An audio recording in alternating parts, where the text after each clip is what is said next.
नमस्कार भाइयों, मैं आप सभी का भाई नकुल आप सभी के लिए लेके आता हूँ दिल्ली, गाजियाबाद, नोएडा और पूरे यूपी की सभी गवर्नमेंट जॉब की इन्फॉर्मेशन। अब आप सब कहोगे इसमें बड़ी बात क्या है। गवर्नमेंट जॉब की इन्फॉर्मेशन तो बहुत सारे यूट्यूबर्स देते हैं, बहुत सारे यूट्यूब चैनल देते हैं, पढ़ाने वढ़ाने वाले देते हैं, बहुत सारे ऐसे बंदे हैं जो गवर्नमेंट जॉब की सभी इन्फॉर्मेशन देते रहते हैं। बट भाइयों, मैं आपके लिए वो जॉब लेके आता हूँ जो 8वीं पास भर सकता है, 10वीं पास भर सकता है, और सभी मेरे भाई भर सकते हैं। मतलब एजुकेशन कुछ ज्यादा हाई लेवल नहीं, ऐसा नहीं है बीए चाहिए, आप 8वीं पास हो आप भर सकते हो। दूसरी चीज क्या है, इसमें कंपटीशन रहता है बिल्कुल कम, कंपटीशन होता है ना के बराबर, कंपटीशन जीरो। फॉर्म भरो नौकरी पाओ। अगर कंपटीशन कम है, बहुत हल्का है। और गवर्नमेंट जॉब में क्या है, एक पोस्ट है, 50,000 बंदे फॉर्म अप्लाई कर रहे हैं। मैं जो बता रहा हूँ, एक पोस्ट है उसमें 4 या 5 बंदे अप्लाई करते हैं। कंपटीशन बहुत कम है, एजुकेशन कम है। गवर्नमेंट जॉब पाने की इच्छा सभी की पूरी हो सकती है अगर आप वीडियो पूरी देखते हो। अब आप सभी भाइयों के ज्यादा टाइम नहीं लूंगा, अब हम बात करते हैं सीधा मुद्दे की बात पे। आज हम जिस गवर्नमेंट जॉब के बारे में बात करने जा रहे हैं वो है कृषि विज्ञान केंद्र दिल्ली के अंदर। पोस्ट रहने वाली है सहयोग स्टाफ की, हेल्पर्स की, जिसे हम हेल्पर्स कह सकते हैं। सहयोग स्टाफ की पोस्ट रहने वाली है, क्वालिफिकेशन मात्र 10th पास, 10वीं पास अप्लाई कर सकता है। आगे जाके मैं आपको पूरा नोटिफिकेशन दिखाऊंगा, कोई मैं ऐसे फर्जी नहीं बोल रहा, हवा में बात नहीं बना रहा। 10वीं पास अप्लाई कर सकता है। उम्र रहने वाली है 18 से 25, अगर आप 18 से 25 के बीच में तो आप अप्लाई कर सकते हो। मेन चीज क्या है, मेन चीज है वेतन, सैलरी। सैलरी इसमें रहने वाली है आपकी बेसिक पे, मैं बता रहा हूँ 18,000 से स्टार्टिंग है। 56,900 तक बेसिक पे आपका रहने वाला है, जिसमें अगर आपको 18,000 स्टार्टिंग सैलरी मिलती है तो आपको सभी अलाउंस वगैरह लगा के आपको इन हैंड सैलरी मिलेगी 25 से 30 हजार। पहले ही महीने में आपको सैलरी मिलने वाली है 25 से 30 हजार, 10वीं पास अगर आप हो तो। और जॉब लोकेशन इसकी रहने वाली है सिर्फ दिल्ली, दिल्ली के अंदर ही आपको नौकरी दी जाएगी। ऑल ओवर इंडिया वाले भाई फॉर्म भर सकते हैं, अगर आप पूरे इंडिया में कहीं से भी फॉर्म भर सकते हो, पर जो आपको जॉब मिलेगी वो दिल्ली के अंदर मिलेगी। तो मैं आपको ऑफिशियल नोटिफिकेशन दिखाता हूँ, आइए चलिए। A few moments later. ना ना ना भाई, ऐसे सीधा नोटिफिकेशन पे नहीं आऊंगा, पहले इस वीडियो को लाइक करो, चैनल को सब्सक्राइब करो, फिर आगे बढ़ेंगे। भाई आप सब भाई चैनल पे अच्छे व्यूज आ रहे हैं, लाइक भी कर रहे हो पर चैनल को सब्सक्राइब नहीं कर रहे हो, भाई सपोर्ट बनाओ। आप सब्सक्राइब करोगे आपका कुछ नहीं जाएगा, पैसे वगैरह नहीं लगते सब्सक्राइब करने में। मेरा यूट्यूब चैनल थोड़ा थोड़ा थोड़ा ग्रो कर जाएगा। अगर आपको लगता है मैं आपको अच्छी इन्फॉर्मेशन देता हूँ, सच्ची इन्फॉर्मेशन दे रहा हूँ, सारी चीजें करेक्ट बता रहा हूँ, तो प्लीज भाई चैनल को सब्सक्राइब करें।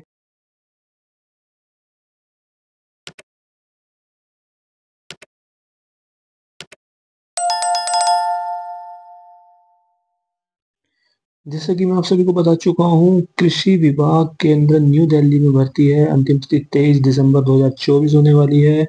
कृषि विभाग केंद्र दिल्ली में भर्ती है आपका, ठीक है। जो भर्ती आपके कृषि विभाग केंद्र नई दिल्ली द्वारा सहयोगी स्टाफ के पदों पर भर्ती है। सहयोगी स्टाफ यानी आप हेल्पर कह सकते हैं। मैंने आपको बताया पुरुष महिला दोनों ही अप्लाई कर सकते हैं। योग्यता 10वीं पास, अगर आप 10th पास हो तो भी आप अप्लाई कर सकते हो। फॉर्म आपको भरना पड़ेगा ऑफलाइन, फॉर्म आपको ऑफलाइन भर के पोस्ट करना पड़ेगा। क्या करना पड़ेगा? पोस्ट करना पड़ेगा ऑफलाइन फॉर्म भर के।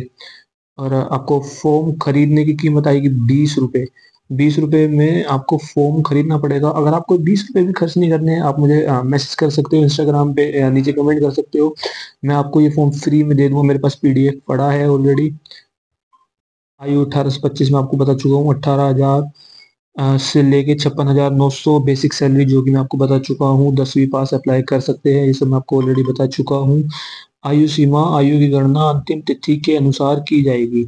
मतलब 23 दिसंबर को जो आपकी 23 दिसंबर को आपकी जितनी एज होगी, अगर 23 दिसंबर के अंदर आप 18 से 25 के बीच में आते हो तो ही आपका फॉर्म सेलेक्ट किया जाएगा, वरना आपका फॉर्म रिजेक्ट कर दिया जाएगा। अगर आपको आवेदन फॉर्म खरीदना है, अगर आपको एप्लीकेशन फॉर्म खरीदना है, तो ये उसका वेबसाइट का नाम दिया हुआ है CSCE मित्रा से आप खरीद सकते हैं। वैकेंसीफॉर्म.com से भी आप फॉर्म खरीद सकते हैं, जो कि आपको 20 रुपए में फॉर्म देंगे। दोनों वेबसाइट फ्री में चाहिए तो अरे यार मैं बैठा हूँ ना, मैसेज करो भाई, मैं क्यों बैठा हूँ, आप सभी के लिए तो बैठ। आवेदन शुल्क, आवेदन शुल्क आपका 500 रुपए का बैंक ड्राफ्ट, जो कि कृषि विभाग केंद्र के पक्ष में न्यू दिल्ली में दिया जाएगा। मतलब आपको एप्लीकेशन फॉर्म के साथ, जहां मतलब एप्लीकेशन फॉर्म आपको पोस्ट करना पड़ेगा, तो उसके साथ आपको 500 रुपए का ड्राफ्ट भी देना पड़ेगा। ये होने वाला है आपका पूरा एड्रेस, आपको आपका एप्लीकेशन फॉर्म कहाँ सबमिट करना है, मतलब डाक द्वारा आपको फॉर्म कहाँ देना है, ये पूरा एड्रेस होने वाला है। इस एड्रेस पे आपको अपना फॉर्म पोस्ट करना है। आप बाय हैंड भी जाके दे सकते हैं, रजिस्टर्ड पोस्ट भी कर सकते हैं, स्पीड पोस्ट भी कर सकते हैं। किसी भी तरीके से आप फॉर्म अपना, ऑफलाइन फॉर्म अपना इस एड्रेस पे भिजवा सकते हैं या खुद भी जाके दे सकते हैं। पर एक चीज याद रखना, फॉर्म आपका 23/12/2024 से पहले पहले इस एड्रेस पे पहुंच जाए। आवेदन के साथ संलग्न किया जाने वाले दस्तावेज, मतलब आपको एप्लीकेशन फॉर्म के साथ और क्या क्या चीजें भेजनी है इसमें वो बताया गया है। सभी शैक्षिक या व्यावसायिक योग्यता के प्रमाण पत्र, मतलब आपको जितना भी पढ़े लिखे हो, 10th 12th BA ग्रेजुएशन, उसकी फोटोकॉपी आपको इसमें लगा के भेजनी है। जन्म तिथि हेतु अन्य प्रमाण पत्र, मतलब जन्म तिथि के लिए आप 10वीं या कोई अन्य प्रमाण पत्र दे सकते हैं जिसमें मेंशन हो आपकी डेट ऑफ बर्थ। जाति प्रमाण पत्र, अगर आप SC ST OBC से भरते हो तो उसका जाति प्रमाण पत्र, जनरल हो तो कोई जाति प्रमाण पत्र होता ही नहीं है। 500 रुपए का बैंक ड्राफ्ट, जो कि मैंने बताया आपको 500 रुपए का बैंक ड्राफ्ट देना बहुत ज्यादा जरूरी है। आधार कार्ड की प्रतिलिपि, आधार कार्ड की फोटोकॉपी आपको देनी बहुत जरूरी है। एक स्वयं का पूरा डाक पता लिखा लिफाफा, इसका मतलब क्या है, आपको एक खाली लिफाफा देना पड़ेगा। जो आप एप्लीकेशन फॉर्म बनाओगे उसका पोस्ट का लिफाफा होगा, उसके अंदर आपको एक खाली लिफाफा देना पड़ेगा जिसमें आपका नाम, आपका पूरा एड्रेस और आपका नंबर लिखा रहेगा।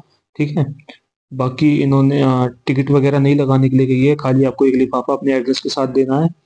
कंप्यूटर अनुभव प्रमाण पत्र की प्रतिलिपि यदि हो तो, अगर आपको कंप्यूटर एक्सपीरियंस है तो आपको उसका कुछ डॉक्यूमेंट्स वगैरह, सर्टिफिकेट वगैरह होंगे, उसकी भी आप फोटोकॉपी लगा सकते हो अगर आपके पास है। और नहीं है तो आप ऐसे भी फॉर्म भर सकते हो। अन्य सामान्य शर्तें व निर्देश, अब पहला है, आवेदन वाले लिफाफे पर सबसे पहले application for the post of supporting staff grade 1 लिखना है। मतलब जो आप एप्लीकेशन फॉर्म लिखोगे उसके ऊपर लिखना सब्जेक्ट, और यहाँ application for the post of supporting staff grade 1 ये जरूर लिखना। फिर अपनी कैटेगरी लिखना, आपने किस कैटेगरी से अप्लाई करा है, और जो ये एडवर्टाइजिंग है इसका नंबर लिखना, और फिर नीचे आपको किस एड्रेस पे भेजना है वो एड्रेस लिखना। ठीक है, मतलब मैंने बाहर निकाल दिया तो ये बाहर मत निकालना है, सब लिफाफे के अंदर ही लिखना। आवेदन के सभी कॉलम स्पष्ट और अंग्रेजी में बड़े अक्षरों में होने चाहिए। जो आप फॉर्म भरोगे, पहले तो वो सबसे बड़ी बात, आपको सिर्फ इंग्लिश में भरना है। किस में भरना? इंग्लिश, सिर्फ इंग्लिश में भरना है।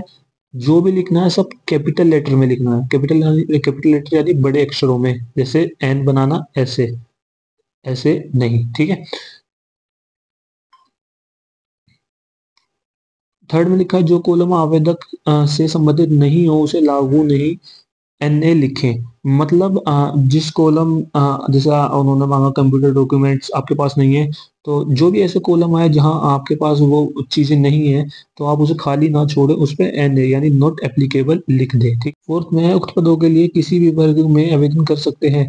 मतलब SC ST OBC जनरल सब अप्लाई कर सकते हैं। कोई इसमें जाति, ऐसा नहीं है कि कोई स्पेशल जाति ही अप्लाई करेगी या कोई ऐसी स्पेशल जाति अप्लाई नहीं कर सकती, कैटेगरी अप्लाई नहीं कर सकती। फिफ्थ में लिखा है, इस निर्देश को सिर्फ अपने पास ही रखें। ये जो मैंने आपको पूरा पढ़ के सुनाया है, बहुत से बंदे क्या करते हैं, इसे इसकी भी फोटोकॉपी करवा के, इसका प्रिंट निकलवा के एप्लीकेशन फॉर्म के अंदर डाल के मोड़ के भेज देते हैं। ऐसा नहीं करना भाई, ये सिर्फ आपको अपने पास रखना है, ये आपके पढ़ने के लिए है। 6 में लिखा है, आवेदन में किसी प्रकार की कटिंग ना करें, ओवर राइटिंग ना करें। अगर आपसे कुछ गलती हो गई है तो दूसरी फोटो कॉपी निकलवा लाओ, दूसरा प्रिंट निकलवा लाओ, पर उस पर काटा पीटी मत करो। 7th, केवल शॉर्टलिस्टिंग आवेदकों को ही कॉल लेटर जारी किया जाएगा। मतलब अगर आप सिलेक्ट होते हो तो ही आपको कॉल लेटर आएगा। जो आप खाली लिफाफा जो आप अपने पोस्ट के अंदर डाल के भेजोगे, अपने लिफाफे के अंदर एड्रेस में डाल के भेजोगे, अपने एड्रेस का खाली लिफाफा, उसमें कॉल लेटर आएगा आपका। पर अगर आप सिलेक्ट होते हो तो ही आपका कॉल लेटर आएगा। ऐसा नहीं है आपका फॉर्म गलत था या आप रिजेक्ट हो गए तो भी आपका कॉल लेटर आएगा। 8th में लिखा है, जो भी इसके टेस्ट होंगे, रिटन टेस्ट होगा, और जो भी इसके टेस्ट होंगे, टेस्ट वगैरह होंगे, उसमें जो आपका खर्चा होगा वो आपका होगा, गवर्नमेंट वगैरह प्रोवाइड नहीं करवाएगी।